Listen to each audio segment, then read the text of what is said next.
It could be म्हणजे health problem जो काही आपण बोललो आता तो मानसिक आजार हा प्रॉब्लेम असू शकतो किंवा शारीरिक आजार. मी थोडंसं म्हणजे रॅन्डमली जातोय, असं स्पेसिफिक नाही की बायोलॉजिकल वगैरे. तर आरोग्याची साध्या सोप्या भाषेमध्ये समजावं म्हणून मी हे प्रेझेंटेशन साध्या सोप्या भाषेत केलंय. त्याच्यामुळे सायंटिफिक पद्धतीने न जाता मी अशा पद्धतीने जातोय. तर एक सगळ्यात महत्वाचं जे आहे, कुठली तरी आरोग्याची समस्या, त्याच्यामध्ये मानसिक आजार किंवा शारीरिक आजार ह्या दोन्हीही गोष्टी याच्यासाठी रिस्पॉन्सिबल असू शकतात. आता जसं म्हटलं की ओबेसिटी, शारीरिक आजारामध्ये ओबेसिटी असेल, erect sorry blood pressure, hypertension असेल, डायबिटीस असेल, काहीतरी हार्मोन इंडोक्रायनॉलॉजिकल इश्यू असतील, हायपरथायरॉइडिझम असेल, हायपोथायरॉइडिझम असेल, किंवा अजून काहीतरी इंडोक्रायनल प्रॉब्लेम असेल, हार्मोन रिलेटेड काहीतरी इश्यू असेल, पीसीओडी सारखा विषय असेल, किंवा पाळीशी रिलेटेड काहीतरी म्हणजे गायनेकोलॉजिकल काहीतरी विषय असेल, पेल्विक इन्फ्लेमेटरी डिसीज ज्याच्यामध्ये स्त्रियांच्या म्हणजे पेल्विक पार्ट जो असतो तिथे काहीतरी इन्फेक्शन असतं आणि त्याच्यामुळे किंवा इन्फ्लेमेशन असतं आणि त्याच्यामुळे संबंध करताना त्रास होतो. तर अशा प्रकारचे जे काही शारीरिक आजार आहेत किंवा पिट्युटरी ग्लँडचा ट्यूमर असेल, ब्रेन ट्यूमर असेल, असे वेगवेगळे जे शारीरिक आजार आहेत त्याचा डेफिनेटली म्हणजे हेल्थ इश्यू जर असेल तर त्याचा परिणाम, त्याचं रूपांतर सेक्शुअल प्रॉब्लेम मध्ये होऊ शकतं. मानसिक आजार जसं म्हटलं की डिप्रेशनमुळे आयदर हायपोसेक्शुअलिटी येऊ शकते किंवा हायपरसेक्शुअलिटी येऊ शकते,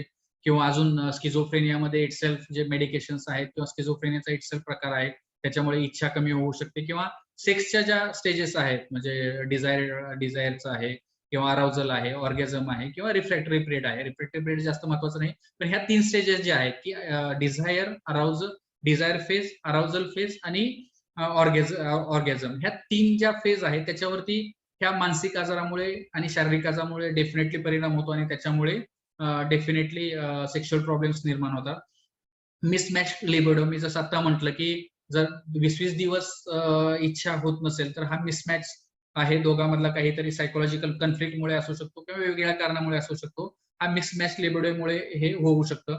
प्रसूती पश्चात बदल जे आपण बघितलं की ताणतणाव असेल, कामाचा ताणतणाव असेल, किंवा ऍक्च्युली शरीरात म्हणजे प्रोलॅक्टिन नावाचं जे हार्मोन असतं ते डिझायर कमी करतं. प्रेग्नन्सी नंतरच्या पहिल्या काही दिवसामध्ये फिमेलमध्ये सेक्शुअल इंटरेस्ट कमी होऊ शकतो, कारण हे प्रोलॅक्टिन लेवल त्या याच्यामध्ये जास्त असतं आणि ते प्रोलॅक्टिन लेवल जास्त असल्यामुळे डिझायर वरती त्याचा इफेक्ट होतो किंवा डिझायर फेज वरती इफेक्ट होतो आणि त्याच्यामुळे हे होतं.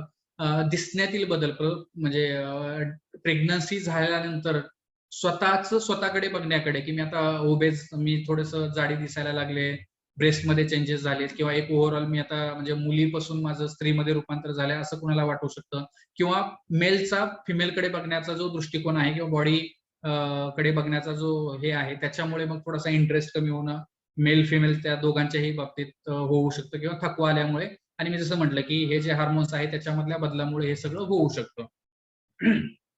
ताणतणाव डेफिनेटली आज आपण सगळे एका कॉम्पिटेटिव्ह जगामध्ये जगतोय. सगळे आपल्याकडे बरेचसे म्हणजे कामाच्या ठिकाणचा ताणतणाव आहे, मुलांचा ताणतणाव आहे, सोशल मीडियाचा ताणतणाव आहे की आपण एक्सेसिव्ह मोबाईल वापर करतोय, सोशल मीडियाचा वापर करतोय, तो ताणतणाव आहे, किंवा एक एक्सपेक्टेशन स्वतःकडून आहे किंवा सोसायटीमध्ये मॅच करण्याचे एक्सपेक्टेशन्स आहेत. ह्या सगळ्या गोष्टीमुळे ताणतणाव वाढलेला आहे आणि त्या ताणतणावामुळे आपल्या ब्रेनमध्ये ज्यावेळी हा ताणतणाव क्रोनिक असतो त्यावेळी कॉर्टिसोल नावाचा हार्मोन आपल्या बॉडीमध्ये तयार होत असतो. ते आपल्याला बऱ्याच वेळी जाणवत नाही किंवा छोट्या छोट्या इंडिकेशन मधून ते आपल्याला कळू शकतं. पण ह्या कॉर्टिसोलमुळे इच्छा कमी व्हायला लागते किंवा इच्छेवरती त्याचा परिणाम होतो.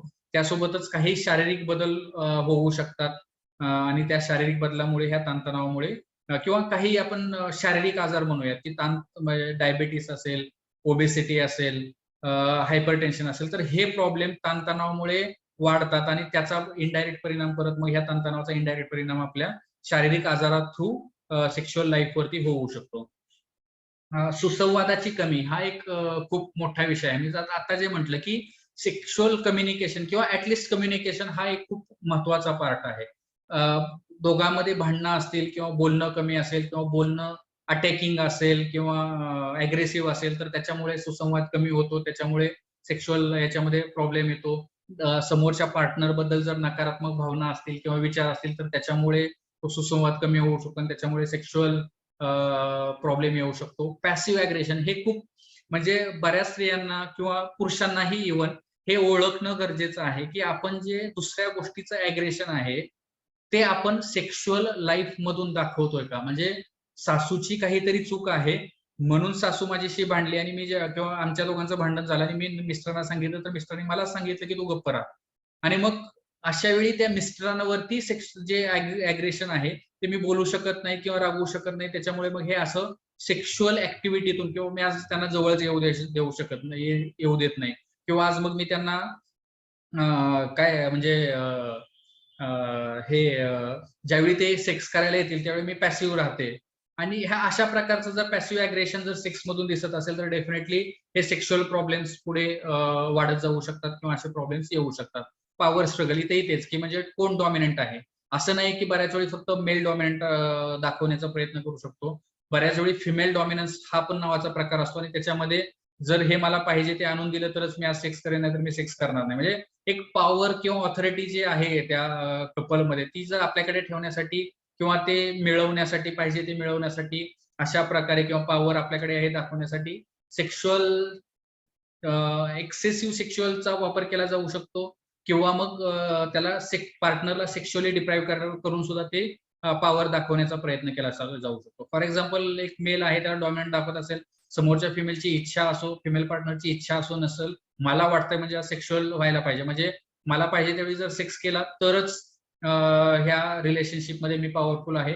किंवा ती ज्यावेळेस सेक्शुअल डिमांड करते किंवा ती दाखवते, ती बोलून दाखवते, त्यावेळी मी जर डिनाय केलं तर मी सेक्शुअली पॉवरफुल आहे किंवा या रिलेशनशिपमध्ये मी ठरवतो सगळं जे काय असेल ते. अशा प्रकारचा पॉवर स्ट्रगल जो आहे ह्या मेल फिमेल दोन्हीही पार्टनर दाखवू शकतात. ॲडिक्शन हे खूप मोठं कारण आहे. सिगारेट, दारू, गुटखा, तंबाखू किंवा ड्रग्स ह्याचा डायरेक्ट परिणाम आपल्या सेक्शुअल किंवा त्या पेशंटच्या सेक्शुअल लाईफवरती होत असतो. सुरुवातीला म्हणजे दारू थोड्या प्रमाणात घेतली किंवा ड्रग्स काही प्रमाणात घेतली तर काही ड्रग्स किंवा दारू अशी गोष्ट आहे की थोड्या प्रमाणात घेतली तर त्याच्यामुळे थोडंसं एक्साइटमेंट वाढतं. सुरुवातीला ते लोकांना चांगलं वाटतं की सेक्शुअल परफॉर्मन्स वाढतोय. पण ज्यावेळेस हे क्रोनिक होतं एका प्रमाणाच्या बाहेर ते जायला लागतं, जास्त दिवसासाठी ते होतं, त्यावेळी मग मात्र त्याचा निगेटिव्ह इफेक्ट सेक्शुअल लाईफवरती व्हायला लागतो. सो कुठल्याही प्रकारचं ऍडिक्शन हे फायदेशीर नाहीये. ऍडिक्शन्स हे युजली निगेटिव्ह आहेत आणि त्याचा निगेटिव्ह इफेक्ट ह्या सेक्शुअल लाईफवरती युजली होत असतो. पॉर्नोग्राफी ऍडिक्शन आपण ऐकलंच असेल. आता आपण जे बोललो की पॉर्नोग्राफीमध्ये त्यांची एक्सेसिव्ह त्यांना जे सेक्शुअल ग्रॅटिफिकेशन भेटतं, काही पेशंट्स असे आहे की प्रॅक्टिकल लाईफमध्ये त्यांना सेक्स करताना तेवढं ग्रॅटिफिकेशन भेटत नाही. ते पॉर्नोग्राफी बघताना ते त्यांना एक्साइट व्हायला होतं किंवा त्यांना ते ग्रॅटिफिकेशन भेटतं, ऑर्गॅझम भेटतं. पण प्रत्यक्षात ज्यावेळी ते फिमेल पार्टनरकडे जातात त्यावेळी मग मात्र त्यांना इरेक्शन येत नाही किंवा त्यांना काहीतरी प्रॉब्लेम्स जाणवतात, तेवढं इंटरेस्ट त्याच्यामध्ये जाणवत नाही आणि ते त्यांचा सेक्शुअल इंटरेस्ट आणि ऑर्गॅझम त्यांना त्याच्यातून भेटत नाही. तो पॉर्नोग्राफीमध्ये भेटतो. किंवा आपण जे बघितलं की पॉर्नोग्राफीचं जे सेक्शुअल लाईफ आहे किंवा सेक्शुअल एक्सप्रेशन त्याच्यात जे दाखवलेलं असतं त्याचं रिअल लाईफमध्ये कम्पेअर केल्यामुळे त्याचा डेफिनेटली सेक्शुअल लाईफवरती परिणाम होतो. वेब सिरीज ऍडिक्शन का म्हणतो, कारण आपल्यापैकी जर कोणी बघितली असते तर वेब सिरीज अशा आहेत की त्या म्हणजे त्याच्यामध्येही सेक्शुअल कंटेंट असतो, फाऊल लँग्वेज असते आणि ते कुठेतरी एक मिसमॅच होतं. किंवा आजकाल एक्स्ट्रा मॅरिटल अफेअर खूप प्रॉमिनंटली म्हणजे कुठलीही वेब सिरीज घ्या त्याच्यामध्ये एवढ्या रॅन्डमली ते दाखवलं जातं किंवा एवढं ऍक्सेप्टेबल दाखवलं जातं की हे असंच चालतंय. असं कुठेतरी लोकांच्या मनात आता ते बसायला लागलं की एक्स्ट्रा मॅरिटल अफेअर हे एवढं सोपं आहे किंवा हे खूप कॉमन आहे आणि आपण त्याच्यात इंडल्ज झालो तर काय झालं. तर हे वेब सिरीजचा ह्या ऍडिक्शनचा खूप मोठा परिणाम आणि त्याच्यातलं जे सेक्शुअल लाईफ आहे त्याच्याशी कुठेतरी कम्पेअर करायचंही हे होतं. आणि दुसरं काय आहे की ह्या वेब सिरीज अशा आहेत की त्याच्यामध्ये सस्पेन्स हा खूप मोठ्या प्रमाणात दाखवला जातो की म्हणजे काही असे मी बघितले की एकतर IT प्रोफेशनल असतील किंवा बाकी प्रोफेशनल सोमवार ते शुक्रवार त्यांना एवढं काम असतं, एवढं त्यांचं हेक्टिक शेड्यूल असतं की त्यांना रात्री संबंध करायला वेळ भेटत नाही किंवा तो ताणतणावामुळे ते संबंध करत नाहीत. आणि विकेंड आला की ते वेब सिरीज म्हणजे बिंज वॉचिंग जे असतं की एकदा वेब सिरीज चालू झाली की रात्रभर ते म्हणजे पहाट झालेलीही त्यांना कळत नाही किंवा दिवसभर ते वेब सिरीज बघत राहतात आणि त्याच्यामुळे ते जे त्या दोघांमधलं जे हे पाहिजे सेक्शुअल इंटिमसीचा जो टाइम आहे तो टाइमच त्यांना ते देत नाही. माझं हार्डली म्हणजे मला वाटतं एकच आठवडा झालेला आहे. ते स्वतः सांगतात की आम्ही ज्यावेळेस रात्री येतो 9 वाजता त्यावेळी आम्ही दोघं जण मिळून वेब सिरीज बघतो. वेब सिरीज बघायला त्यांना वेळ आहे, पण सेक्शुअल इंटिमसीचा मग जर सेक्शुअल इंटिमसी नसेल तर तुमच्यामध्ये इमोशनल बॉन्डिंग व्हावी हे तुम्ही एक्सपेक्ट करणं कुठेतरी थोडंसं चुकीचं आहे. कारण फॅक्च्युअली ऑक्सिटोसिन हे लव्ह हार्मोन आहे, हे अजूनही बऱ्याच जणांना माहित नाही, किंवा सेक्शुअल इंटिमसीमुळे इमोशनल इंटिमसी वाढते, इमोशनल बॉन्डिंग वाढतं हे बऱ्याच जणांना समजत नाही. तेव्हा ते नसेल तर तो एक इमोशनल अटॅचमेंट कमी होत जाते हे बऱ्याच जणांना समजत नाही. तर हे वेब सिरीजचं जे ऍडिक्शन आहे ते अशा दोन्ही प्रकारे आपल्याला आपल्या लाईफला हार्म करू शकतं किंवा सेक्शुअल लाईफला ते हार्म करू शकतं. डेफिनेटली मॅच ज्या डे नाईट मॅच असतात 20-20 असतात, त्या युजली कुठेतरी 6 वाजता चालू होतात, 12 वाजता संपतात, किंवा 3 वाजता चालू झाल्या की त्या रात्री 12-1 वाजेपर्यंत चालतात. अशा वेळी डेफिनेटली त्याचा सेक्शुअल लाईफवरती परिणाम होतो. मालिका अगेन सासू सुनांच्या मालिका असतील, किंवा आजकालचे काय म्हणता येईल बिग बॉस, किंवा अशा प्रकारचे जे इंटरेस्टिंग शो लोकांना वाटतात ते युजली लेट नाईट असतात, आणि ते झालं की मग डायरेक्ट ते लोक झोपायला जातात आणि मग इंटिमसीचा पार्ट हे होतो. तर हे जे मॅचचं ऍडिक्शन असेल, मालिकांचं ऍडिक्शन असेल, वेब सिरीजचं ऍडिक्शन असेल, किंवा आजकाल सोशल नेटवर्क, म्हणजे तुम्ही बऱ्याच वेळी जर बघितलं असेल, तुम्ही फक्त फोटो सुद्धा तुम्हाला कितीतरी बघायला भेटतील की दोन्हीही पार्टनर बेडवरती बसलेले आहेत, दोघं जण उशिरा टेकून बसले आहेत, आणि हा इकडे व्हॉट्सअपवरून आहे, तो तिकडे कुठेतरी फेसबुकला आहे. सो हे पिक्चर खूप कॉमन आहे. म्हणजे तुम्ही जर स्वतःच्या लाईफ मध्ये जरी इंट्रोस्पेक्ट केलं तर हे तुम्हाला दिसू शकतो. सो हे मोबाईलचं ऍडिक्शन आहे, सोशल नेटवर्कचं ऍडिक्शन आहे, त्याचा डेफिनेटली सेक्शुअल लाईफ वरती परिणाम होत आहे. हा एक खूप मोठा इश्यू आहे.